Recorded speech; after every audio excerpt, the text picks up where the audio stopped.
The impending general election could mean more misery and further delays in compensation to victims of the infected blood scandal in the UK. It was not an accident, it involved downright deception and left people exposed to unacceptable risks. Those were the damning words of the Infected Blood Inquiry's final report on May the 20th into the scandal, which saw 30,000 people infected with HIV, hepatitis and other diseases from contaminated blood products given to them by the NHS.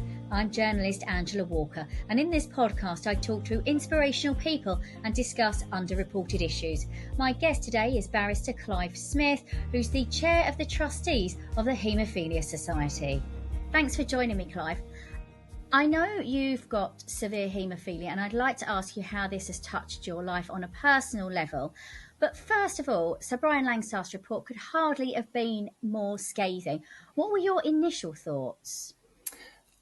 My initial thoughts were that it went further than I think many people could have even hoped for.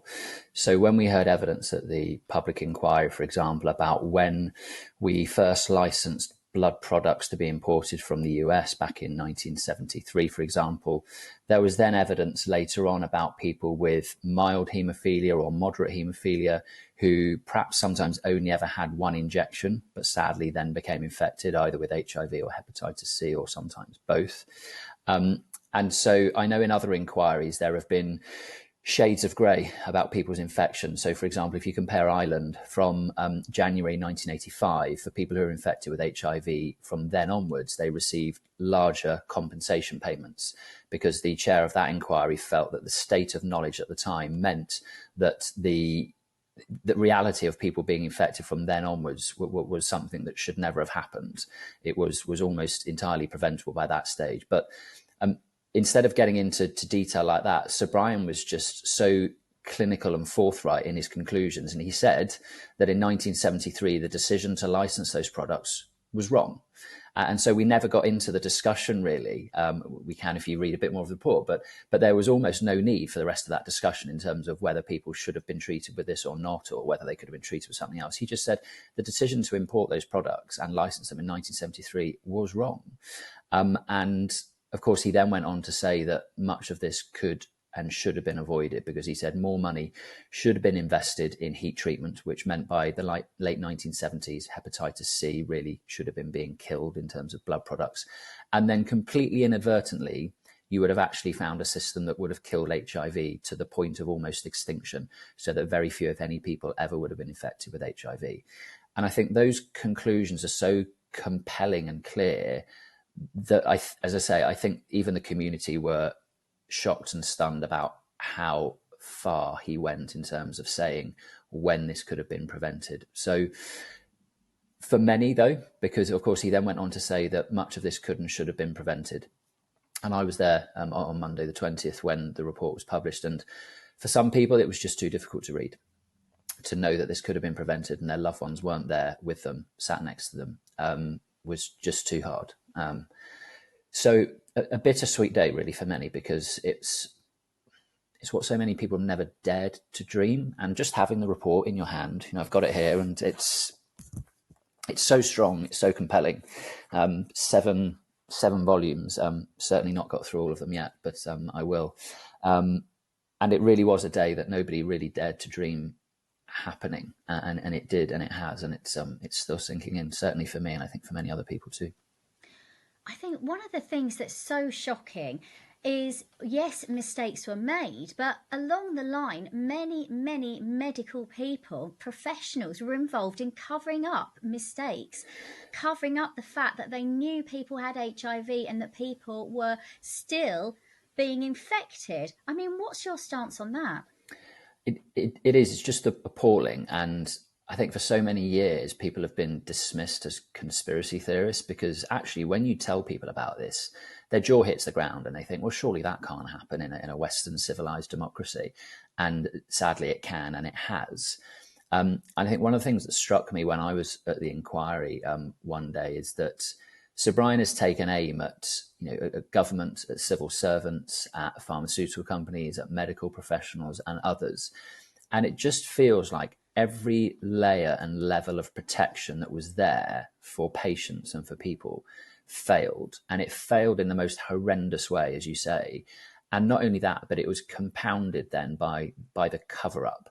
And as you know, one of the terms of reference for Sir Brian in his inquiry was whether or not there had been a cover-up. And he said, far from there being a cover-up, actually he said there was a deliberate attempt to conceal this, a conspiracy. And his words about the conspiracy are really poignant if you read that aspect of the summary. But, it's a more insidious way in which this had all been covered up by medical records being destroyed, by people like Lord Owen when he was Health Secretary, by his papers no longer existing, all these sorts of things. It wasn't, a group of people who sat down and decided to do this. It was pockets of people who took these decisions. And that's really difficult to hear. If you think of doctors and the Hippocratic Oath and their first duty, first do no harm. And surely your second duty, first do no harm. And second, if you do harm, don't cover it up and try and remedy it and rectify it. But that's what happened. This godlike behaviour by some healthcare professionals is absolutely chilling and has been thoroughly exposed by this report. I mean, as patients, as members of the public, we put our trust and faith in the medical professionals that are supposed to be looking after us. This has been catastrophic. Where does this leave us regarding our relationship with the NHS, with our health professionals? I think it's really difficult because I think in this country, we venerate the NHS, and I think it was Nigel Lawson talked about it being the closest thing we have to a religion. And many people who work in the NHS do a phenomenal and fantastic job. But I don't think we should ever just rest on our laurels and think we have a perfect system.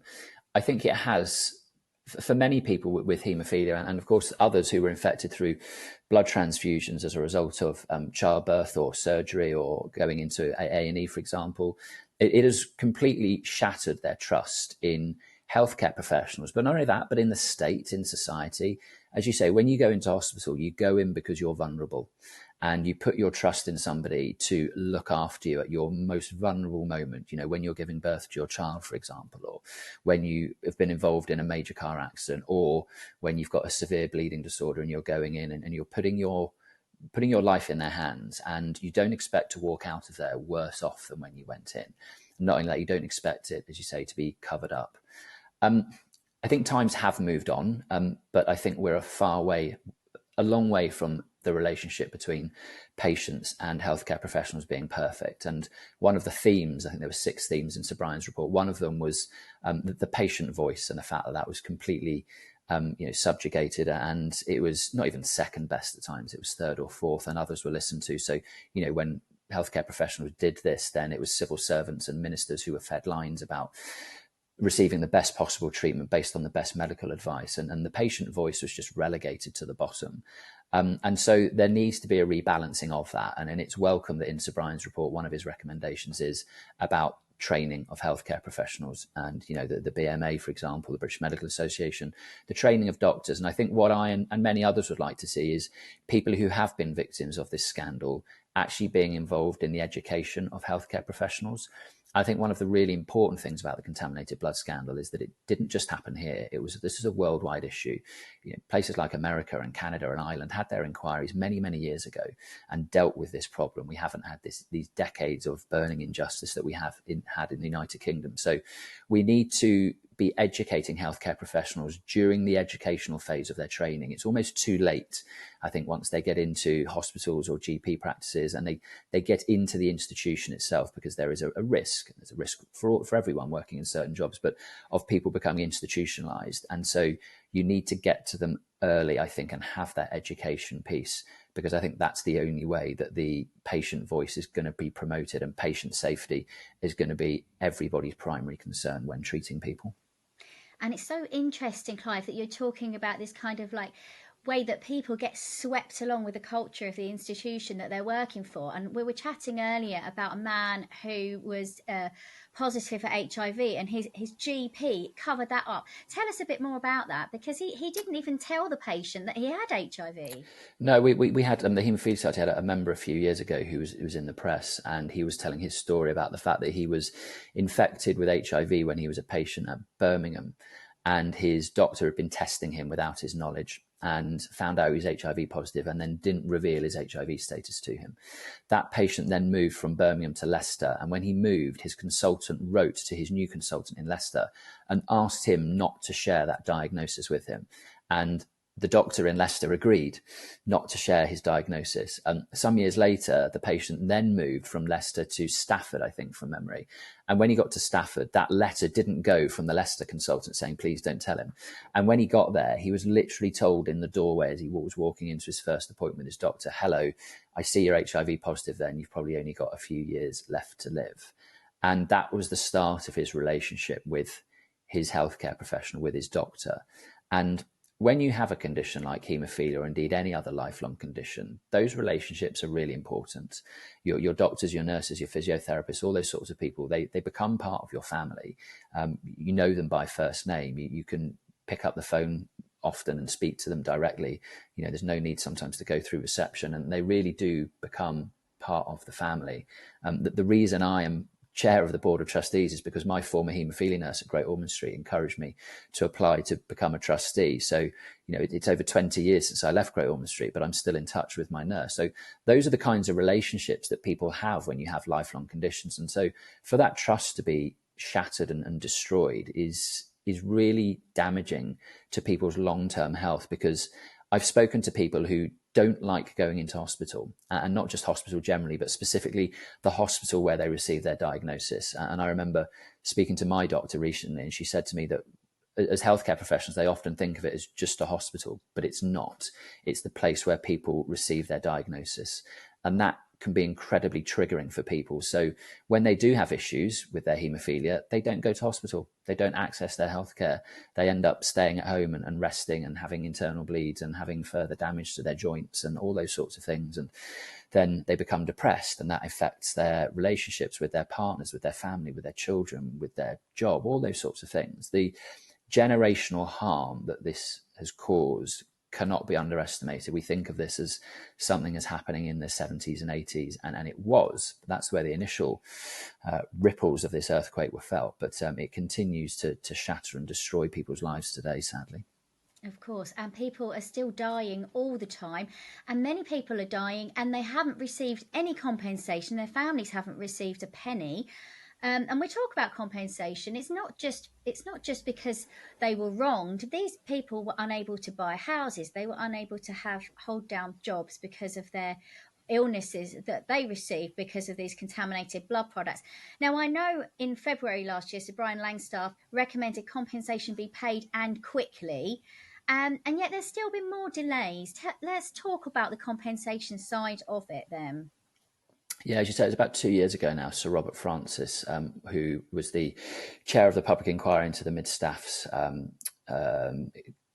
There were a number of excess deaths in mid-staffs, and he chaired that inquiry. And he was the person who first came up with recommending a duty of candour for healthcare professionals. And we can perhaps talk about that a bit later.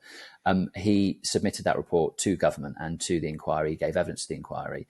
And then in April last year, Sir Brian Langstaff published an interim report on compensation. He said, I couldn't in all conscience wait any further, because I know people continue to die.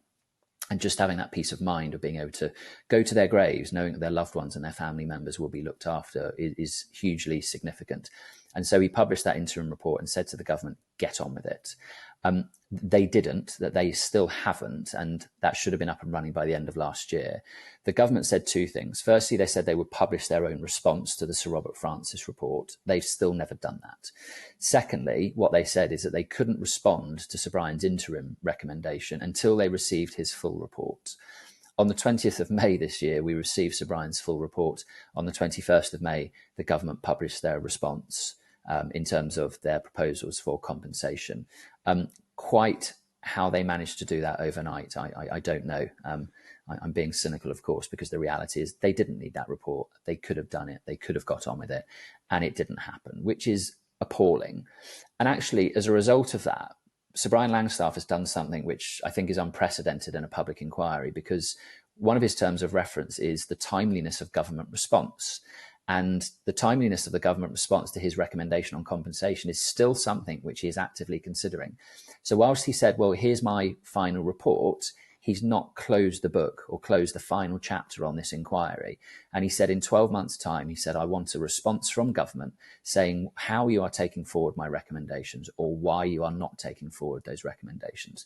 So what he's very gently saying to the government is exactly the same as what the community has been saying for decades, which is, we don't believe you and we don't trust you. And Sir Brian Langstaff has said the same, which I think is incredibly damning for the chair of a public inquiry to say to government, I don't trust you. And as a result of that, I'm not going to close the book on this inquiry yet.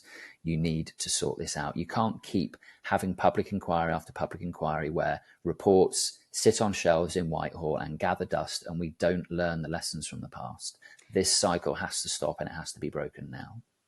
But of course, in 12 months' time, we're going to have a completely different government, because was it the day after the report was out, Rishi Sunak announced that there was to be a general election in July. So what effect is this going to have on the compensation scheme for the infected blood victims and their families? It was quite the week. So over 5 days, on the Monday we had the inquiry report published. On the Tuesday we had the government's proposals on compensation published. On Wednesday we had a general election called, and then on the Friday the Victims and Prisoners Bill became law and received royal assent. One of those in a month would have been enough to deal with and digest, but to try and digest all of that in the space of 5 days has been it's been ridiculous, quite frankly. And we counselled the government about making any major announcements around the inquiry being the final report being published, because we knew how emotional and how exhausting it would be for the community. We as a charity, we have a webinar tonight, and it was supposed to be about the findings of the inquiry and to discuss the report, but it's going to be about compensation, because that's all people want to talk about at the moment, because they've been waiting so long for it. And you said earlier that when we talked about compensation, that it's important. Of course, the money is significant for many, many people. But the other aspect of compensation for me, I think, which many people feel, is that it's about recognition. And recognition in this scandal, I think, is more significant than in many others, because, as you know, the stigma that so many people have faced, particularly with HIV, but with hepatitis C too, and many of the other viruses, we all remember, or many of us remember, the Tombstone campaign in the 80s, Don't Die of Ignorance, and people having their houses daubed with graffiti. And many people have heard the story of Colin Smith, who was 7 years old in South Wales when he died, and his parents having had their house daubed with graffiti, AIDS family or AIDS victims. And their compensation is recognition of the harm and the wrong that was done to them. But in terms of, as you say, in terms of the announcement of the general election, initially the fear was, and I was actually in Parliament on Wednesday when the general election was announced, and the fear was that the Victims and Prisoners Bill wouldn't be included in what's known as the wash-up. So when Parliament is then dissolved and we enter the period of purdah, there's a very short window of opportunity for all the bills that are before Parliament to be passed into law. And of course, there's not enough time for all of them to pass. And we were initially very fearful that the Victims and Prisoners Bill wasn't going to pass. That has thankfully passed. So in the short term, the calling of the general election has actually sped things up. The question is, as you all appreciate, and everyone else listening will, is what goes on in the background. Of course, the civil servants will continue to work on this. Sir Robert Francis has now been named as the chair of the Infected Blood Compensation Authority. The Infected Blood Compensation Authority has now formally been set up under the Victims and Prisoners Bill, which is why I've been mentioning it. And many other things now have to happen within 3 months. Regulations need to be placed before Parliament. So in the short term, it's sped some things up. In the medium term, I suppose we don't know what the change, if there is, of course, I can't predict what may or may not happen at a general election, but if there is to be a change in administration, then time will tell as to how quickly things move. I think from our own position, just commenting on where we are. So one of the things that's happened, obviously, in the last few years is many people will be familiar with the name Sue Gray. She was the former senior civil servant who was actually in charge of the government response to the infected blood inquiry. She obviously chaired the inquiry into the Downing Street parties and Boris Johnson, etc., following which she left the civil service and is now, of course, Sir Keir Starmer's chief of staff. And I've had meetings with her, and we've discussed this because that's been another challenge in all of this, because with a general election coming up where there is potentially a change of administration, we've all effectively had to ride two horses in one race. So instead of focusing our energies on the government, we've had to focus our energies on the government and the opposition party, which has added another dimension to all of this. And if there is a change of administration, then Sir Keir Starmer has said, we will get this done. It was heartening on Monday the 20th. So when the inquiry report was published, a number of people were invited to the Speakers Gallery to hear the Prime Minister's apology, and I was privileged to be one of those people. And as well as the Prime Minister standing up and apologising, Sir Keir Starmer stood up, Sir Ed Davey stood up, and they all apologised. And there was a rare moment of political unity in the Commons. There was a rare hushed silence as well, which, considering how close we are to a general election, is something you very rarely see. There was actually quite a large dose of humility on show, which was very welcome, because it's the first time we've really seen all of that. So in terms of the impact of the general election, initially it's actually sped things up, and we'll have to wait and see in the medium term where we go. But it's just added another level of complexity. I know I said to you before, Angie, I think it's worth repeating this. Somebody said at a meeting I was at last Wednesday that just as you get to the top of the mountain and the mist clears, then you realise that there's another mountain in front of you still have to climb. So frustrating, so frustrating. And while we're talking about politics, I mean, it's worth mentioning that, governments of all colours have failed to get to the bottom of, have failed to even allow an inquiry until Theresa May. Now, who should be held to account politically? Because we've talked about, medics, people in the NHS who failed patients, but there was a huge political failure as well. So who should be held to account for this cover-up? It's difficult to pin the tail of responsibility on any particular donkey, isn't it? And we have to be careful. I have to be careful as the chair of a charity about what I say at the moment, obviously during an election period. But you're right in the sense that I don't think any political party comes out of this with much credit. It was Lord Owen, when he was Health Secretary in the late 1970s, who said that the United Kingdom should become self-sufficient in the production of its own blood products. That obviously didn't happen under the Tory government afterwards. We then, of course, had a change of government in the late 90s, and we were denied repeatedly again then a public inquiry by successive Labour Prime Ministers too. I think we've had something like 12 Prime Ministers and 23 Health Secretaries since this all kicked off. So I'll let our listeners decide who might be most or least to blame in all of that. But the reality is that they should all shoulder some degree of blame. And I said in the week that the inquiry reported, it was quite refreshing to hear Jeremy Hunt, because, of course, he's currently the Chancellor and a former Health Secretary himself, talked about his failures during his time in office as Health Secretary. Andy Burnham has gone on record to talk about the fact that he was actively counselled by civil servants not to meet victims of this.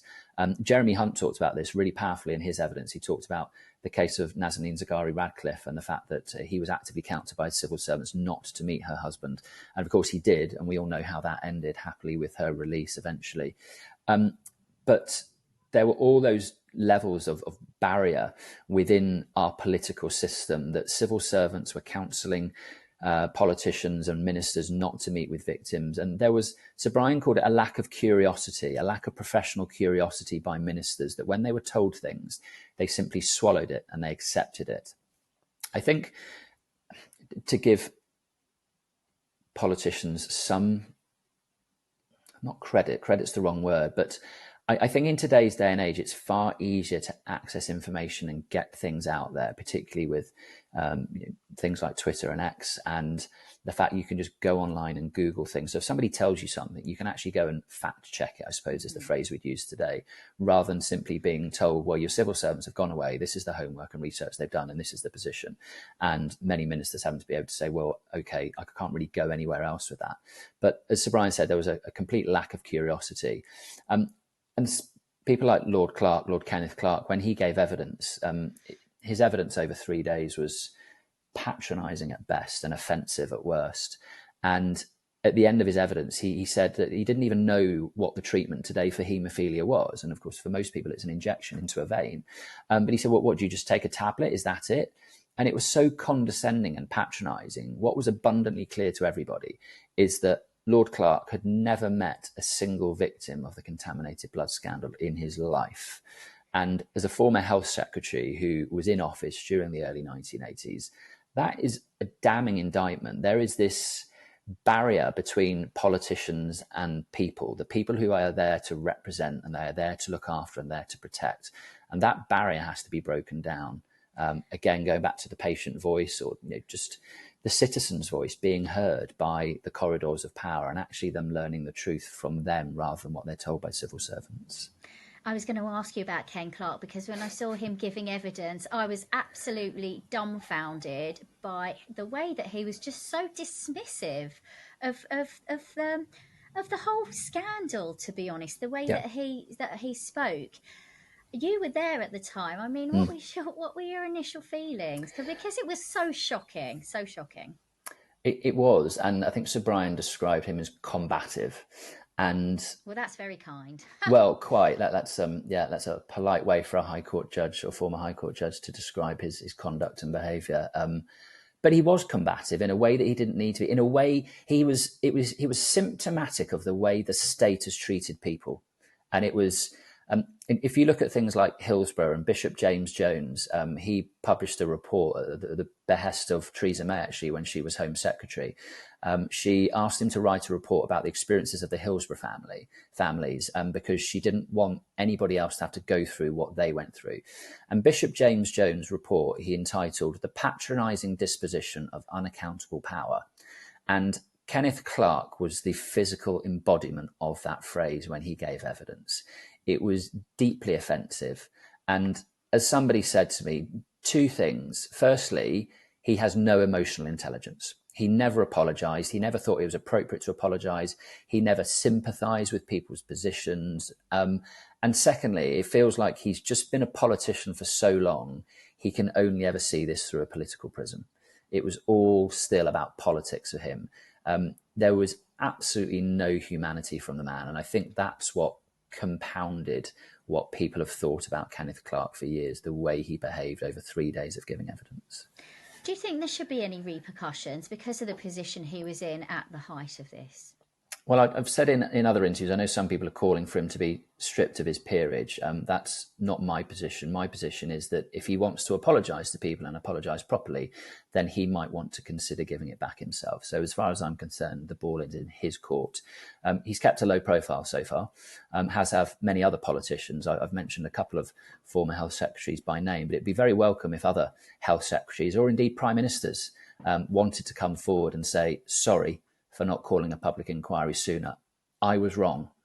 I think that would actually be really powerful. And if there are any of them listening, then I'd encourage them to do that. Well, we can but hope, can't we? Now, we've talked a lot about the political implications. We've talked about what happened. But on a personal level, you've got severe haemophilia. You've lived this. What was it like growing up as a young lad with this very, very serious condition, and then everything that happened with the scandal and people starting to fall ill and so forth? Talk us through that, Clive. Yeah, it was.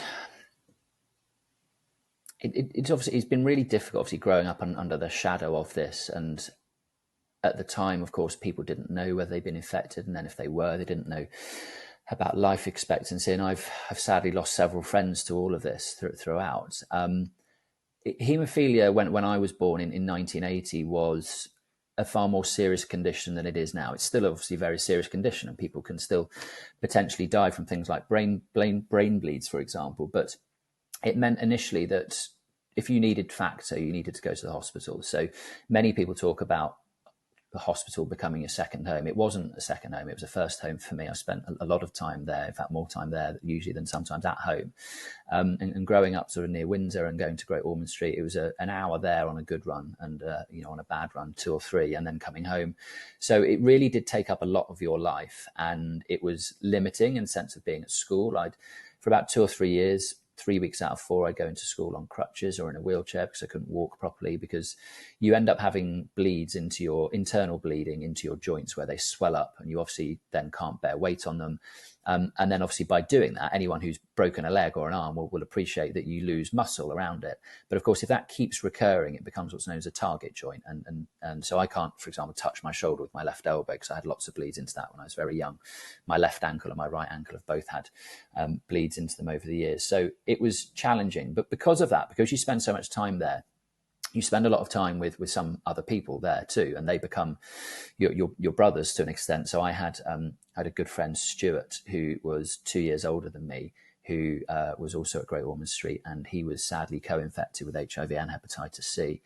And he died in 2006 when he was 27. And his story was told actually the week before the inquiry reported on Panorama. His parents, Diane Mike Blake, and his sister Laura, on Panorama talking about Stuart. And that was really, really tough. When you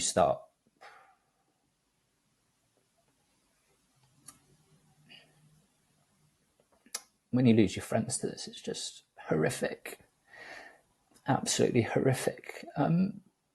He was a young boy. I think he was 7 when he was infected. It's just, around 1,250 people with haemophilia infected with HIV, and I think 380 of them were children. And I talked about the fact that Sir Brian's been so clear in his findings, but one of the things we know is that, in 1983, the United Kingdom Haemophilia Centre Doctors Organisation was saying that children should not be treated with these imported products. But we know there were doctors like Professor Bloom who were in Cardiff who were still treating patients. And he was the chair of the UK HCDO, and he was ignoring his own advice.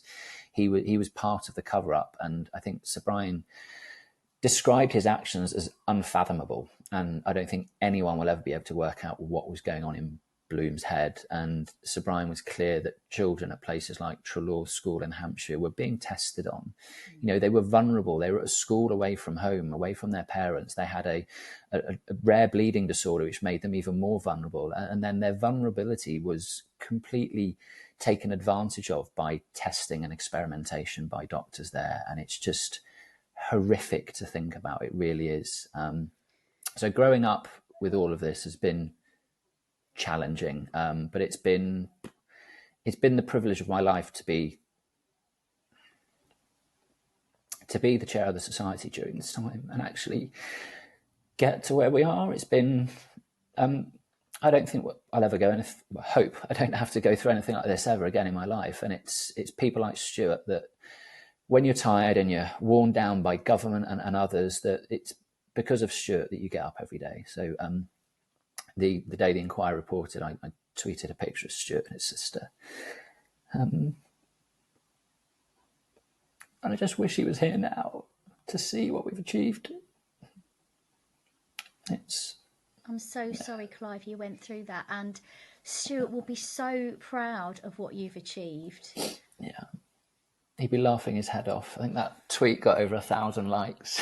Well, I saw it because I've been following you for a long time, because we go back some many years. And I saw that for you, Stuart, it's all been for you is what you tweeted. Yeah. And that, for me, epitomises this, because for all the politics, ultimately it's people like Stuart, people like you, people whose lives have been ripped apart and devastated by this. And I wonder, do you think anything can be done to stop things like this from happening again, Clive? Patient safety has to be prioritised. We can talk specifically about this inquiry and then more broadly about other inquiries, but absolutely, that's one of the things that Sir Brian said, that patient safety has to be prioritised. The patient safety landscape is complicated, he said, and it needs simplifying. And And, you know, this community has been fighting for decades. And when this inquiry was first set up, one of the things I did is I spoke to my counterparts in Ireland and in Canada. So a gentleman by the name of David Page in Canada and Brian O'Mahony, who's the chief executive of the Irish Haemophilia Society. And they were very clear with me. They always said there are two phases to this. They said, firstly, you need a good public inquiry. Secondly, you need a good government response. And whilst compensation will be the focus of many in terms of the government response, people like the Haemophilia Society and many other charities and campaign groups out there, their focus will continue to be the government response. We will not let the government get away with not responding in full to this inquiry. And they will have to explain why they are not taking forward any of these recommendations, or indeed what they're doing to take forward the recommendations that have been made. And so we will continue that fight in their name to make sure this doesn't happen again, because that's what unites everybody in all these scandals, be it Hillsborough, Grenfell, nuclear test veterans, all those burning injustices, as Theresa May called them, on the streets of Downing Street when she first became Prime Minister. It's what unites everybody, that they don't want anybody else to ever have to go what they've been through. You genuinely wouldn't wish it on your worst enemy. It's so horrific, and it's so defining for so many people as well in terms of their lives. It's been, particularly in the contaminated blood community, it's been many people's, it's been their life's work. And it's going to be really difficult now that the inquiry is winding up for people to find an identity and to find something else to do. Sure, because people like yourself and Jason Evans from Factor 8, you've just basically devoted your whole adult lives and before to really shining a light on this. And now that has happened, where do you go from here? I mean, what are you going to do now? Well, I actually have to step down as the chair of the Haemophilia Society in November. So I've been on the board for 9 years and the chair for 6. So our articles of association say that I have to step down. So it'll be time for me to hand over to somebody else. But I will continue to be involved with the Haemophilia Society, and I'll continue to be involved in following through on the recommendations as well. But in a slightly cliched way, I suppose, I'm looking forward to spending some time with family and friends, because like many of us, we've neglected them, and our fellow campaigners have become our friends and indeed our family as well to a large extent too. So I think many people are looking forward to getting a bit more of their time back. I know that two particular people, they've both gone on holiday. They deliberately booked holidays immediately after the inquiry reported, which is exactly what they should be doing. Because it really it's taken a toll on people's mental health, all of this, and it will take some time for them to readjust and decompress and recalibrate as to where they are and what they're going to do. I, as you mentioned at the start, I'm a barrister, although I don't practice anymore. I did that for just over 10 years, and I still do some teaching. So that's a nice distraction from all of this at times. Although, of course, there's been a degree of overlap between my sort of professional and personal life in all of this. So yes, looking forward to being at home in Yorkshire a bit more and less trains to London and back.